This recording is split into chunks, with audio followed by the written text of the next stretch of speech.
This is the Horse Radio Network. This is episode 209 of Horsemanship Radio, brought to you by Hands On Gloves, the all-in-one revolutionary bathing and grooming gloves. Horsemanship Radio is a part of the family of the Horse Radio Network. And today we have two people from, well, I would say Breyerfest is probably baby horses, and then we got gigantic horses that go out on the trail.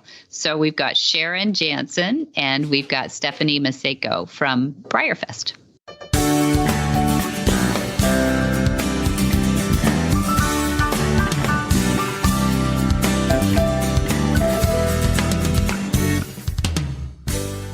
This is Debbie Laux, and you're listening to the Horsemanship Radio. Thanks for joining us. Horsemanship Radio airs on the 1st and the 15th of the month, and I have my producer, Jen, with me today. Hi, Jen. Greetings, Debbie. We're getting down to the wire as we record this show. How long till the movement starts? Oh, my gosh, a week from tomorrow. Jen, don't make me nervous. But that means you guys are all coming, and that makes me happy. I'm really excited to see you all out here. I'm excited that you're able to pull it all off with all these hosts here, and we're going to have auditors meetups, and it's pretty cool. Pretty cool stuff. Pretty cool. Never been able to pull off. Give me the names of a couple of the amazing horse persons that are going to be out at the movement. Well, our iconic partnership of Jamie Jennings and Monty Roberts. It's our 5th year running. These two are cornerstones of the movement. And Jamie, as host of the Horses in the Morning, is not only a Monty Roberts certified instructor and has kind of lived through that on the show with us and you, but she also got so inspired by the concepts and her training methods that just ramped up the fun for her to get these OTTBs, these off-the-track thoroughbreds that are retired and ready for a next job, next vocation. She pumped over 100 horses, I think the last 2 years now, each year through her farm in Oklahoma. And we're just so proud of her. And she made the ASPCA's Trainer of the Year as part of the Right Horse Initiative program. So between her and Monty, we're going to be in the gentling pen, awed by their not only physiology. Both of them are so calm in there, and they just work each other with the horses so well. But we also have our resident instructor, Simon Duanville, here, and he will be helping out. Our interns will be helping out. We have Hollister has been here interning, going for his certification. We even have a lovely man from Germany, Peter Schergen's son, Vinzenz Schergen. Peter Schergen, if you Google him, is one of the most famous jockeys that's ever lived. And his son is going through an internship to Godolphin Racing in Kentucky, has sent him out here for a stint. So he's also here helping with the thoroughbred side of it too.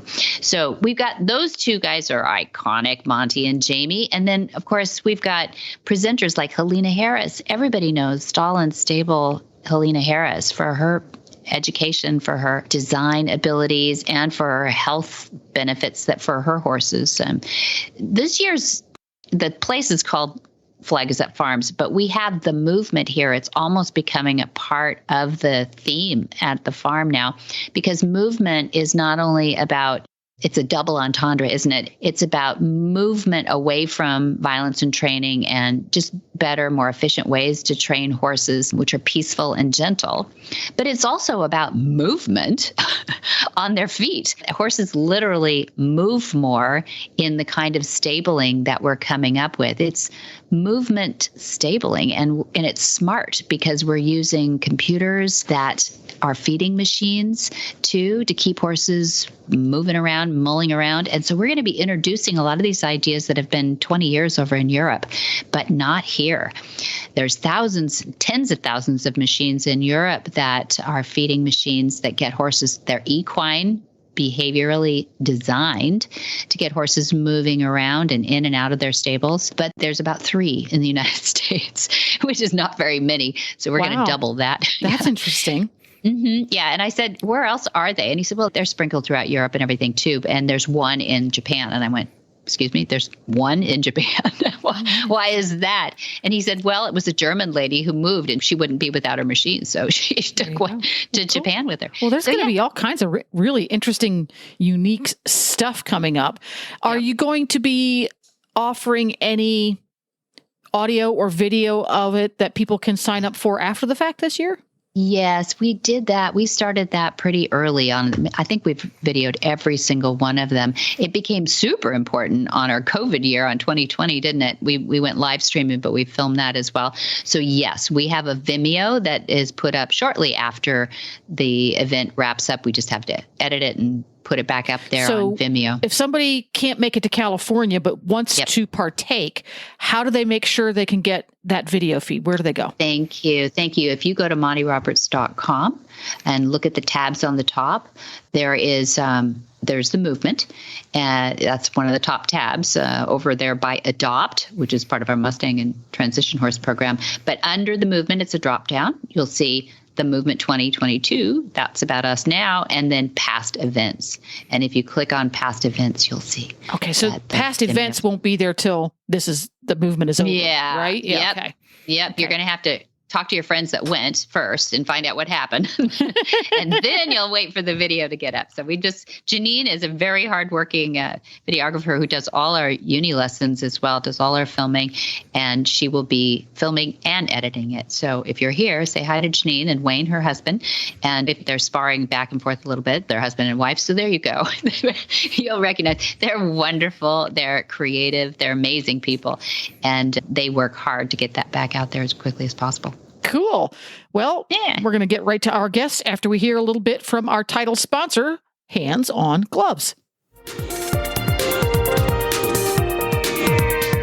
Well, I'm sitting here today with Jay Michelson of Hands On Gloves. And we were talking today about the horse that has sensitive skin, or the animal that has sensitive skin, Jay. And I wanted you to help me address that a little bit. I know you've got some features to your products, but I know you know more about it than I do. So what do you do? What do you say to the owner that has somebody with sensitive skin? Our gloves are made from surgical grade nitrile. So that makes them chemical resistant, mildew resistant, because you can bathe with them too. They're made to get wet. But across the board, there's no latex in them. So it's great for any animal, any people that have latex issues. There's no latex in it. They're just your hands. And if you have a thin-skinned horse or dog, they're cats, other animals. There are many animals that don't like to be touched in certain areas. But having the gloves on, it's just your hands. You get immediate feedback if you get to an area of that animal that is sensitive. And you can apply less pressure in those areas, and you can apply more pressure in the other areas. We have professional grooms that work from us. They groom for Olympians across the board, and these guys are phenomenal. And they did a study on mainly thoroughbreds, thin-skinned thoroughbreds, and they found out that most people are grooming too light. Oh, interesting. They're tickling the horses, and went in and applied just a little more pressure, and the horses loved it. And so that's kind of some of our experience with it. We have all kinds of animals and experience with that. I think you can throw these in the wash machine. Am I right? You can. Next time you bathe your animals with them, use the gloves. A little bit of soap suds up all the way. And what we do after we bathe our animals with them, we rinse them off, hang them out to dry, and they go back to new. You can throw them in the washing machine. Just don't put them in the dryer. Just throw them in the washing machine, hang them out to dry, and they go back to new. Well, Jay, how do people find out about you? handsongloves.com. Stephanie Macejko is the Vice President of Marketing and Product Development at Breyer. From earliest memory, Stephanie's known a passion for horses that steered her personal and professional lives. And it all started with the Breyer. Now, for over 25 years, Stephanie's extensive horse world knowledge and marketing sense have been assets to Breyer's growth, evolution, and commitment to quality. At Breyer, Stephanie oversees a wide-ranging responsibilities, including Breyerfest, social media, direct-to-consumer e-commerce sales, and collectors programs, plus relationships with horse owners and the artists. Besides riding, Stephanie will be personally in the saddle at Breyerfest opening ceremonies, welcoming her fans. She also is a competitive runner, and she runs triathlons. Last summer, Stephanie completed her first 70.3 half Ironman triathlon in Maine, finishing the top 10 for her age group. Go, Stephanie. In 2021, Breyer was honored with the Equine Industry Vision Award by Zoetis in partnership with American Horse Publications, an award given annually to recognize outstanding leadership, creativity, and meritorious contributions toward positive changes in the equine industry. Well, welcome, Stephanie Macejko, Vice President in Marketing of Breyer. And there are so many questions I have. How are you? Oh, I'm doing wonderful, and it's great to be on. Thank you. Thank you. Thank you for allowing. I know you're getting kind of cranked up now. Here we are mid-June or so, and you've got Breyerfest on the 15th through the 17th. Am I right, in Kentucky? Yep, 15th through the 17th of July, and we are definitely in the thick of it right now. We have about 10 to 12 tractor trailer loads of event materials and model horses and all kinds of things that are going to be leaving not too long after July 4th. So my team is really pedal to the metal in trying to get everything organized, but we're super excited about being back at the Kentucky Horse Park for the first time since 2019 because of the COVID situation over the last 2 years. Right. COVID set it down, but you didn't set it Breyerfest down. You went online, which is pretty cool too. And so this year, the unique thing that I thought was brilliant is that you're going to have it both online and in person. How'd you pull that off? Are you going to be like online for hours and hours and hours, or just segments?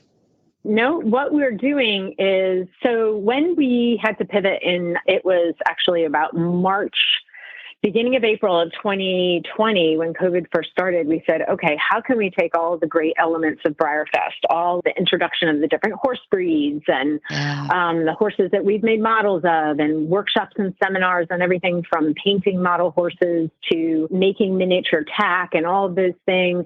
How can we bring that to our audience, even if they're just attending from their own homes virtually? And we were able to put together super robust Breyerfest virtual in both 2020 and then an expanded version in 2021, which was super successful. And when we last year got over 120 countries participating, we realized, oh my gosh, even when we're on site back in Kentucky, we have to have the opportunity to invite everyone worldwide to still participate in Breyerfest. So we knew we needed to have a virtual event alongside and as a big part of our on-site event in Kentucky. So the broadcast studio that we had last year with our host, Kimber, is going to be basically in the heart of Breyerfest. And we'll have roving reporters and camera people all over the event, covering everything from our model horse show to the autographs and meet and greets with the real horses that we'll be introducing at Breyerfest.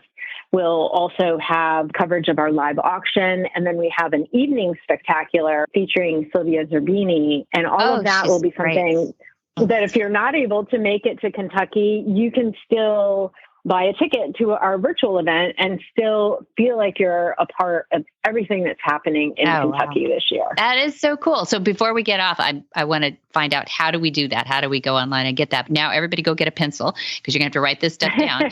Because if you're stuck in, Hawaii, oh darn, you're going to want to know how to get on there.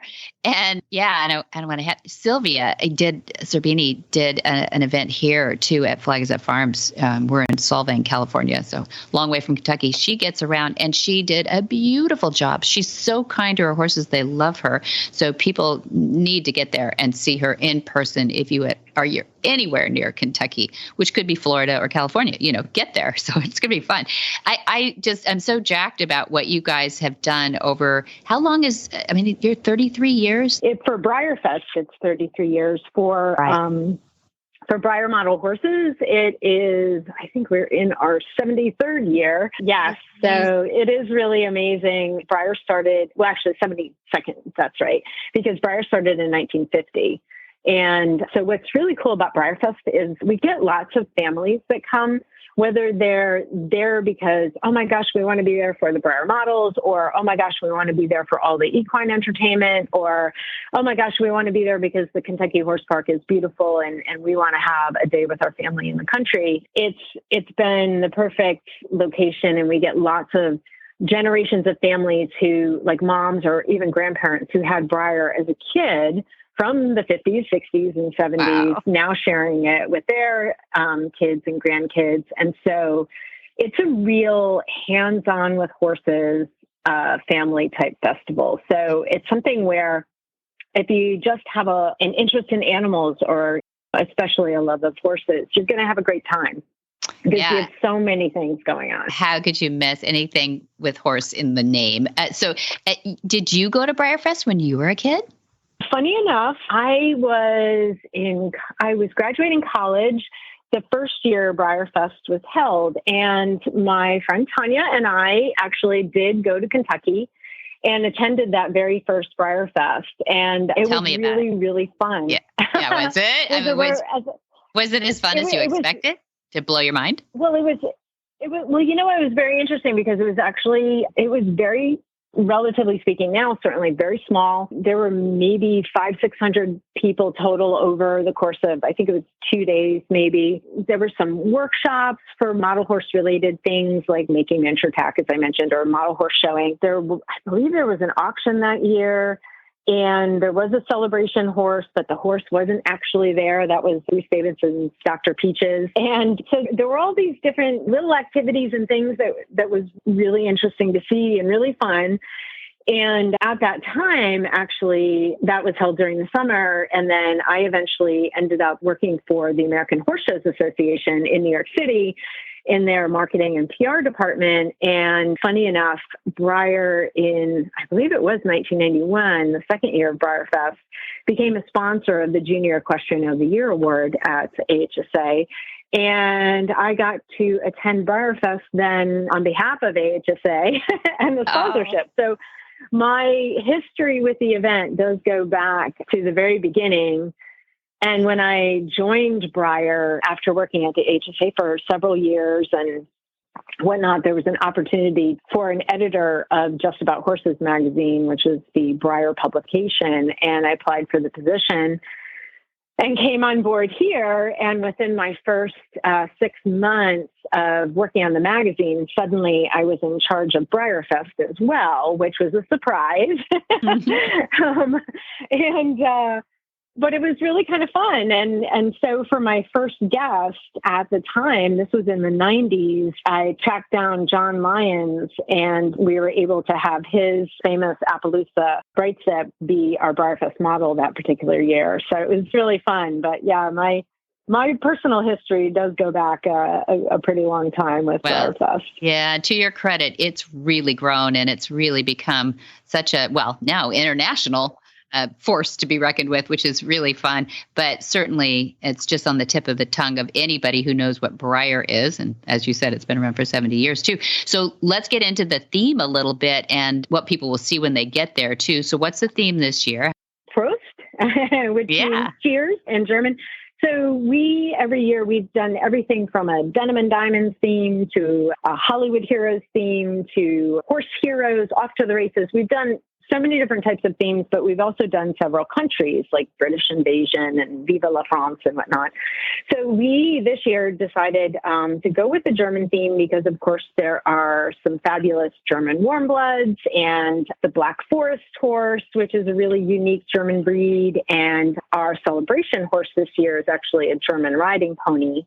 And Bridget Everell, who sculpted many of Breyer's well-known dressage horses, such as Totalis and Salinero, the model that's being used for Breyerfest for Nicholas.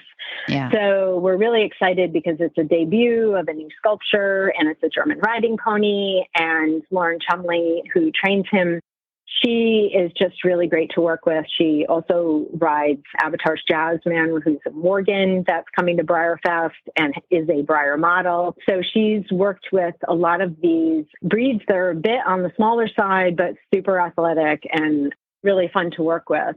So with our German-related theme, of course, we have the horses. We have a beer garden that's going to be at Breyerfest. We also have musicians and dancers. So what we try to do is at the event, there, of course, the most important thing are horses and model horses and lots of activities associated with them. We also have pony rides and a petting zoo, and we have jump offs for kids. We have hundreds of kids who participate in like a jumping event where they themselves are doing the jumping. Yeah. But then we also have a theme that then we have elements of the event where it becomes really fun to celebrate whether it's a particular country or culture or what have you. So we're highlighting Germany this year, and it's been super fun to pull together all of the different elements for it. And you're going to be riding, I heard, too. So what saddle do you put up? And what kind of Breyer live Breyer that you're going to be on? What do you ride? Well, actually, I am, my partner for, I would say, I think little Ricky Rocker had come to Breyerfest for 17 years, believe it or not. He was a Leopard Appaloosa, who we also had made a Breyer model of, and his owners from Ohio, the Georgies, were always super generous and let me ride Ricky in every opening ceremonies. And at the age of, I'm trying to think, he was somewhere in his mid-20s. He did cross the Rainbow Bridge last year. So I'm not sure, actually, who I am going to be working with this year. Hey, so stay tuned. It'll be a fun surprise.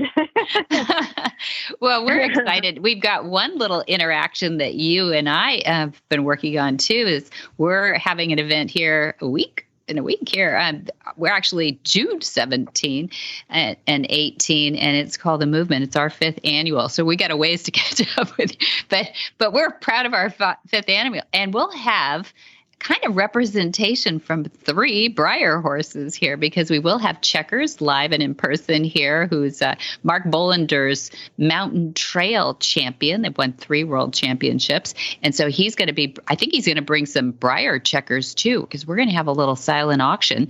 We also have Templeton Thompson. Timpy is coming to sing for us from Nashville on Friday night. So that's our Saturday night kind of special like you guys have. But Tempe owns Jane, and some people will know Jane as a Breyer horse as well. So we've got a NIB, a new in the box Breyer that she's going to sign. And then the last one is our ancient and wonderful 29-year-old Shy Boy, who was a Breyer in the 90s. He's doing so great. Stephanie, you would be so proud of him. He just looks shiny, and I saw him kicking and farting the other day. It was just wonderful.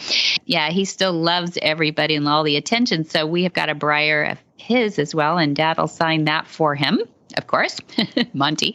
And that is so fun. I was going to ask you how old he was, because that was an awfully long time ago, and I'm so excited to hear he's doing so well. Oh, we are too. Last year, we saw a little Cushing starting to, but we've got him all fixed up, and he is just shiny, and the hair came off, and he just looks great. And so, so we're going to have Checkers meet Shy Boy, and we're going to have a little surprise at our event too. So look at us. We're getting all this stuff together here. But here's the last thing I wanted to close with too, because here's a call to action. Besides, everybody's got to go to Breyerfest that has any interest in going to Kentucky and or online to see a wonderful tradition for horses. And what a great way that we're perpetuating our industry of horses is to get the kids involved in horses and the thrill of all the different breeds really young in life. But in this 33 years, I just learned that there has never been a Breyer nominated for the National Toy Hall of Fame. But not only that, I mean, Barbie's in there, Mario games in there, kites are in there. Not even a horse has been in the Toy Hall of Fame. How do we change that up? What do we do to put a little bug in their ear about that? Well, nominations are happening. Essentially, if you Google Toy Hall of Fame nominations, it'll take you to the Strong Museum, which houses the Toy Hall of Fame, and they have a nomination form. And it's really simple. You fill out just a few things, and then there's a box where you put in why you think Breyer would deserve to be in the Toy Hall of Fame. And of course, from our perspective, so many of us have been inspired to be a part of the horse industry because of Breyer. I mean, I actually was one of those kids who, growing up in Stratford, Connecticut, I didn't really have horses right in my backyard because there really were no farms. I had to go out to Easton, Connecticut, and a couple of other areas that were a little more country. So while I loved horses, my mom satisfied that by getting me Breyer horses. Yeah. And so that really sparked that. And of course, reading, and I started drawing horses and all that.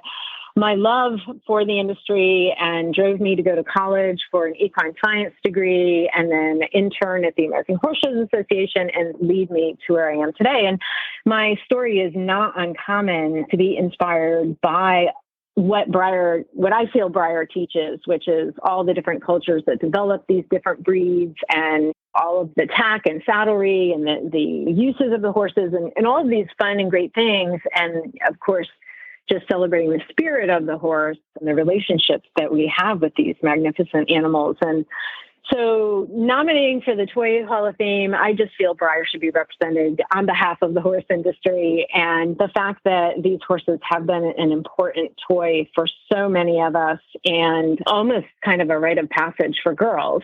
Every girl goes through that phase where they love horses, and we do whatever we can to try and inspire and keep them within the horse industry and show the moms that horses aren't necessarily dangerous, dirty, and too expensive. There are ways to enjoy real horses and get involved that every family can do. So that's kind of one of our sort of inspiring missions in life. And so, if we can get into the Toy Hall of Fame, I think that would be just great publicity for the horse world in general, of course, as well as Breyer. So, okay, everybody's been deputized to get out there. And so Google it, Google the National Toy Hall of Fame, and you'll find there a place to put their comments in. Is that it? Yes. Yeah. Okay. If it's Toy Hall of Fame nominations, then that'll bring you to a link to go to the website, which is museumofplay.org. And then if you're interested in Breyerfest, BreyerHorses.com, click on events. Of course, our big banner is right there with Breyerfest. And we have everything from an all-access ticket, which gets you a traditional size model of Nicholas, our featured horse, as well as admission to the park, the ability to purchase certain special editions, all the workshops and seminars. You also get admission to the 2 museums on site and the museum at the Kentucky Horse Park. And we have lots of shopping that's happening as well. We have some Equus Film Festival showings that are happening during the weekend. We have a lot of YouTubers coming and, a lot of the kids who are on social media, which is really fun, and adults. And then we have a general admission ticket. So the all access is $80. It also includes the evening show with Sylvia Zerbini. That's a 75-minute show in the Alltech Arena. General admission is a $25 ticket, and it comes with a special edition stablemate. And then virtually, there's an all access, and then there is a virtual stablemates ticket at $55 and $25, respectively. So we have something for everyone. And if you go to the website, you'll learn more. Okay. So that's BreyerHorses.com. Correct. Right? Yes. Good. Stephanie, thank you so much for being on Horsemanship Radio. That was really fun. And I can't wait to hear all the stories that unfold from your 33 years. That's amazing. I know. It's so wonderful. Well, thank you so much for having me on, and good luck with your event coming up in the next week. Thank you. Hi, Debbie. I just had to write and tell you how much I'm enjoying Monty's podcast on Horsemanship Radio. You and Monty and your podcast guests are my company every evening while I'm feeding, cleaning, and finishing up barn chores for the day. I especially enjoyed the recent podcast 158 because so many of the guys that Monty talked about, and especially Greg Ward, were heroes of mine when I was growing up.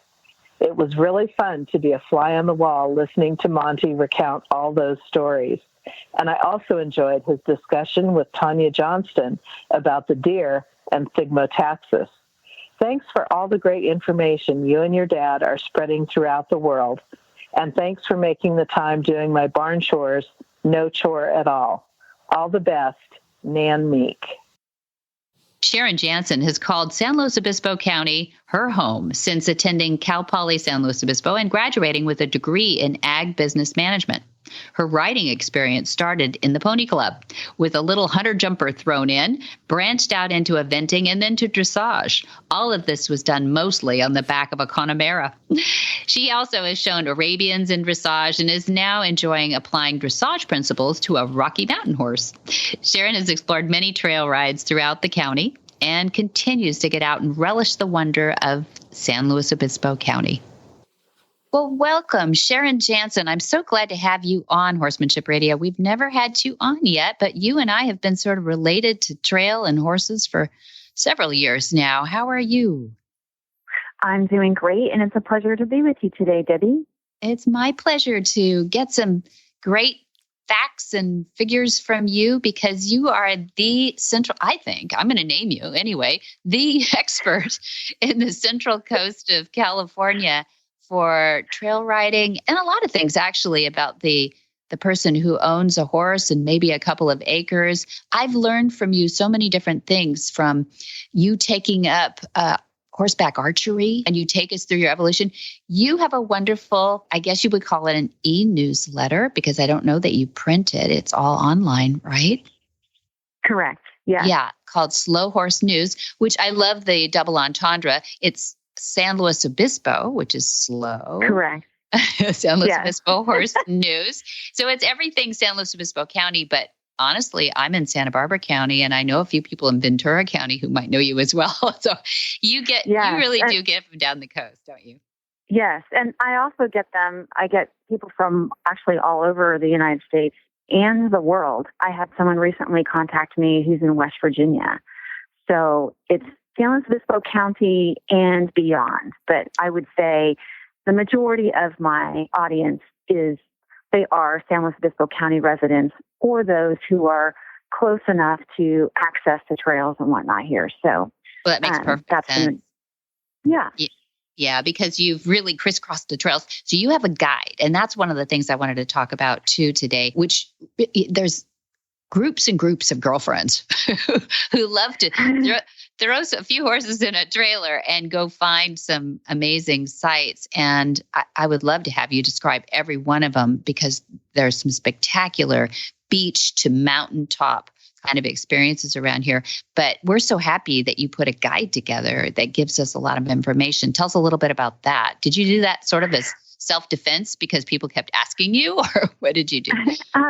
I saw it as a need. I saw that there are a lot of people in this county who wanted to know where the various trails are. And fortunately, I'm very well connected to my friend Beverly Poorman, who is part of the Slow Post, so San Luis Obispo Outdoor Trails System.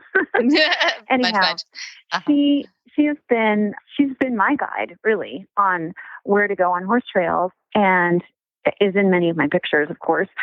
And so just seeing that there was a need for a guide like that. There's hiking guides, there's travel guides, but there's no horse trail guide. And I'm actually expanding that idea.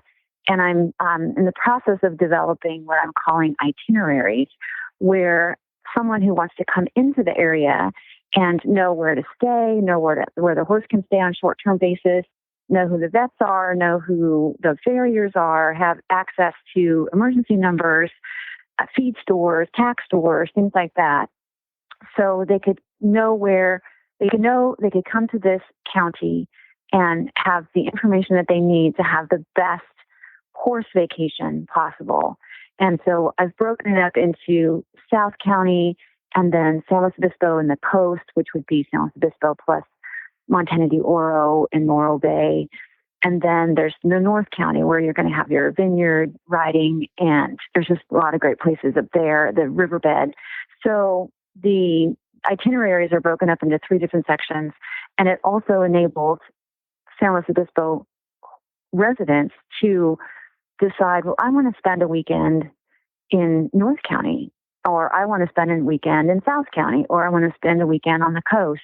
Where would I go? Where would I stay? Who can I contact? What if I have trouble? Who can help me? And so those are in the works, And it's been an idea for a while, but there's been things setting it back. And now I'm pushing forward and getting them.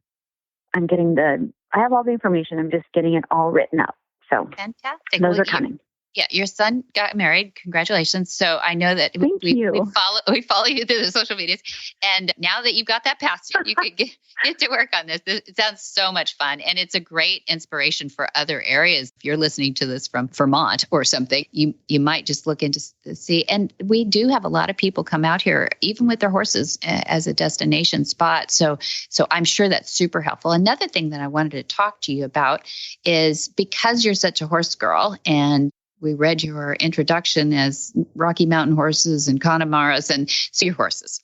And I'm fascinated by and becoming more and more fascinated by how horses do well when they engage their brains, but also their bodies on the trail. And I think one of the things that's inspired me is that we started a program in 2020 called the Mustang in Transition Horse Program. And that is a way to retrain and repurpose these horses for adoption that are coming off the racetrack or coming out of the holding pens or whatever. And we have been using our mountain trail now right here at Flag Is Up Farms at first I thought it was going to be a desensitizing, frankly. I thought you got to get them in a pond. You've got to get them on a bridge. This is going to be a while.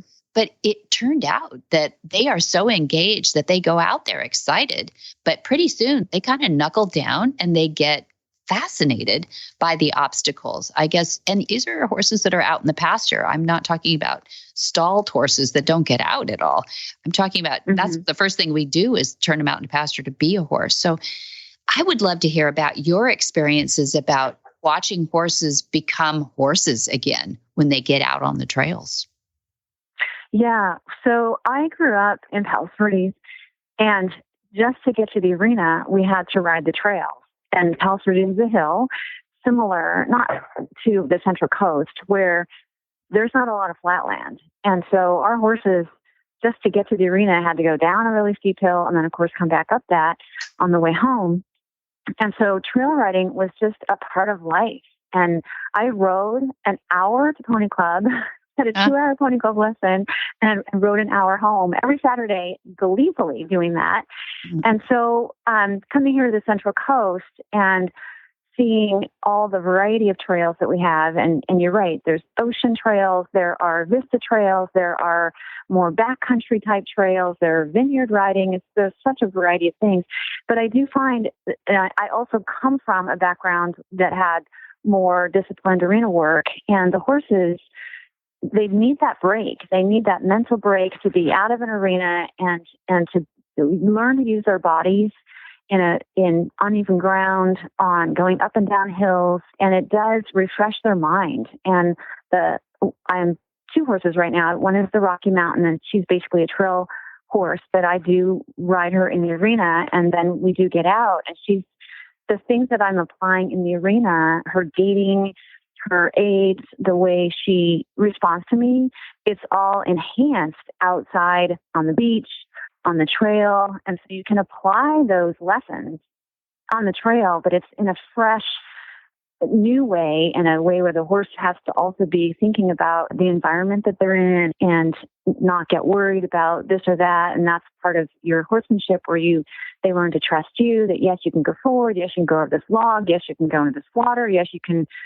let the wave come and hit you on the legs. And so they learn to trust you. So your relationship with your horse it grows by volumes, by being able to take them to a variety of situations and watch them grow into being a more fully developed, fun horse to ride. Love that. I love that. Tell me how much in hand people do, as maybe not only variety, but also prepping for horses to go through areas or obstacles or whatever. Yeah. So it's always, since I've gotten older, not as brave on the back, right? And so the in-hand work is a great way to introduce horses to a new obstacle or a new pathway where you're not having to be also fearful of how they might react and how it might impact you on their back. And also as we have understood more about groundwork, there's so much of that. We start on the ground, we teach them the basics, and we progress to be able to get on their back. Well, it's the same with starting them over a course of mountain trails, that you will start them on the ground so that they can think and work in hand in a safer manner for them and for you. And then when you are able to get up and apply your aids from the back, you've already got them through the first stage of what is required of me here, or what am I supposed to walk over, or I'm really supposed to walk over that. And then you work that out on the ground, and then they're more willing and confident and able when you're mounted. Absolutely. That's great. Yeah, that's what we suspect. So I'm glad to hear it coming from you too. The other thing too, maybe the most important too, is what it's doing for their bodies to be out. I mean, by that, I mean building muscle, by maybe even strengthening bone, by certainly creating a more engaged horse out there too. What do you see? Do you have friends join you who maybe have not done so much mountain trail or out on the trail, and then you start to see their horses really blossom?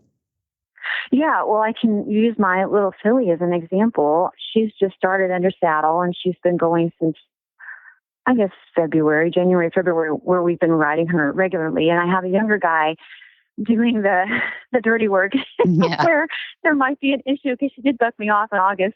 Yeah. Anyhow, I did a lot of groundwork and then got him riding her. And so he takes her out on the trail, and just watching her her top line improve, her back muscles improve, her manner of going, where it improves her balance. And then also long, slow distance work. That's always going to be good for just keeping those bones nice and dense.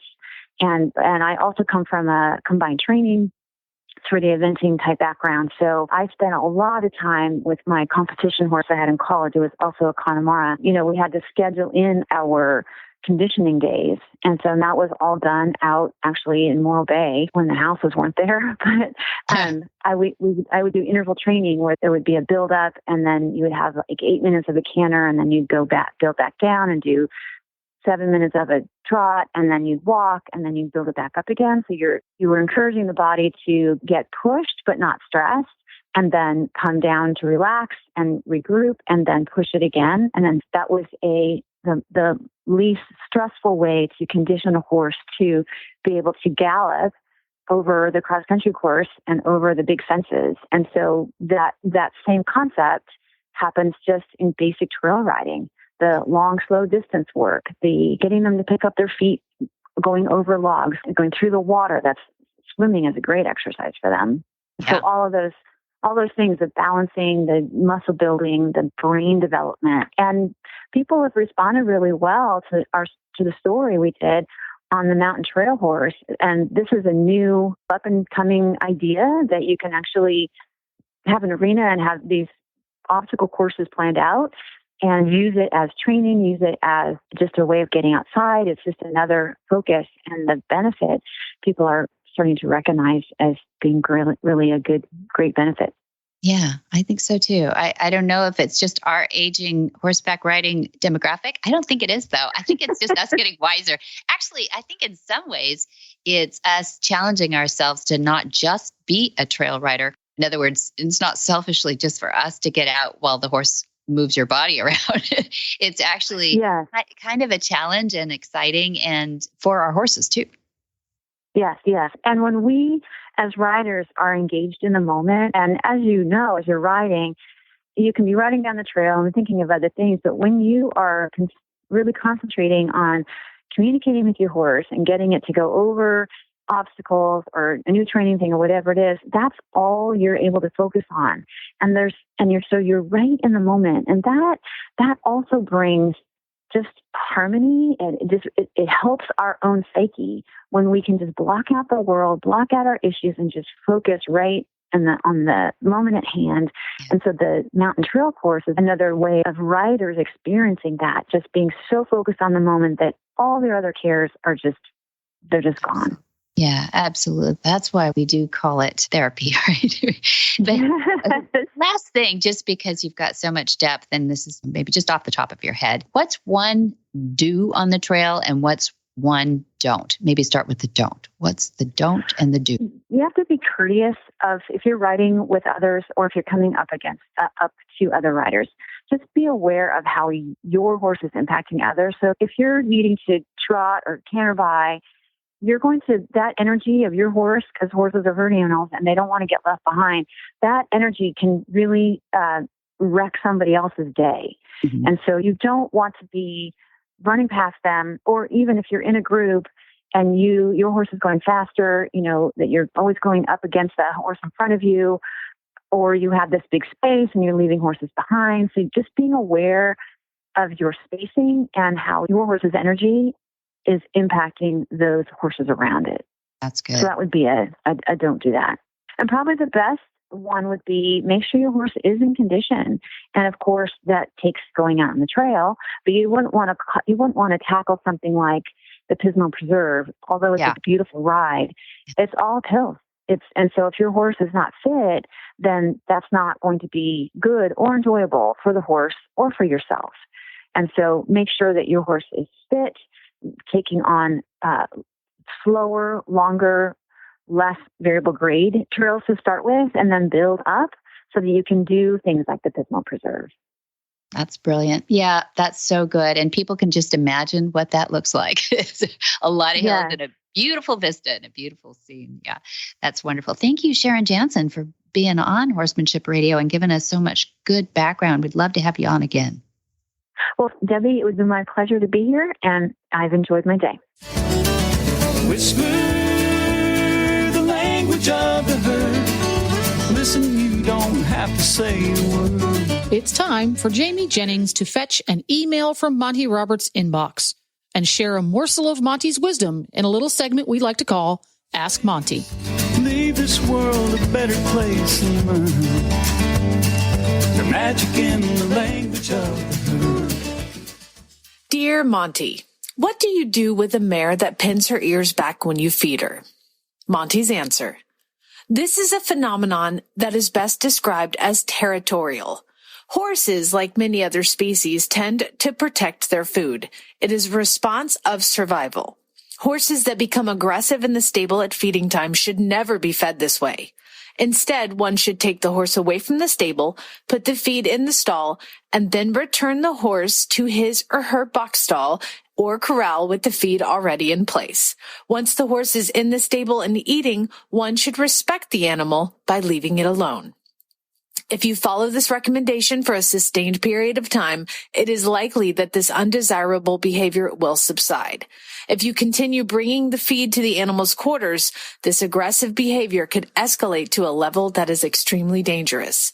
Also, be sure to use the piece of good horsemanship, which requires us, when taking a horse into its box, always to turn the horse's head towards the door and release the horse only when one is at the door and the horse is fully in the loose box.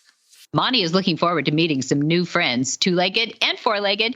On June 28th, Horsemanship 101, a really popular class, a one-day class, and July 11 through 23 is the long version of the introductory course of horsemanship. That's 2 weeks. Then we'll break it up into modulars. So you can take the intro modular 1 from July 11 through 13, or the introductory course module 2, 14 through 16, or 18 through 20 would be introductory course module 3. That's the long lining course. So you have the Monty's methods, then the join up, and then the long lining. So they actually run concurrently. So you can take them as a part of a modular, or you can just stay with us on the 2 weeks. And hope that all makes sense. And then the introductory course module 4 is preparation for the intro exams. And you can find all of that and so much more at montyroberts.com. It's a really friendly, easy to navigate website that is chock-a-block full of good information. Unlike Dr. Google, the information you find on montyroberts.com is dependable. Dependable. Chock-a-block. I love that. Chock-a-block. I love Chock-a-block. And you can also find Monty's calendar and get your questions answered the old school way by calling Flag Is Up Farms at 805-688-6288. And for details about today's show, go to horsemanshipradio.com where you can find links, photos, and more information about today's topics and guests. And guess what? If you go to montyroberts.com, you're also going to find the podcasts. That's right. You guys make it so easy. Don't we? I know. I think you've given us instruction. That's why we're getting better. Try to make it easy. And we love your feedback. We love to hear from you and what you love about the show. We even love to hear about guest suggestions. And you're going to do all of that at Facebook. Just look for Monty Roberts. It's the one with the little blue check mark. And Monty's handle on Twitter and Instagram is Monty_Roberts. And thanks to today's sponsors, and they are... they're Hands-On Gloves, hands down, and MontyRobertsUniversity.com. We love Jay at the handsongloves.com, and he's coming out. I think Tempe is actually Hands-On Gloves sponsored too, just like us.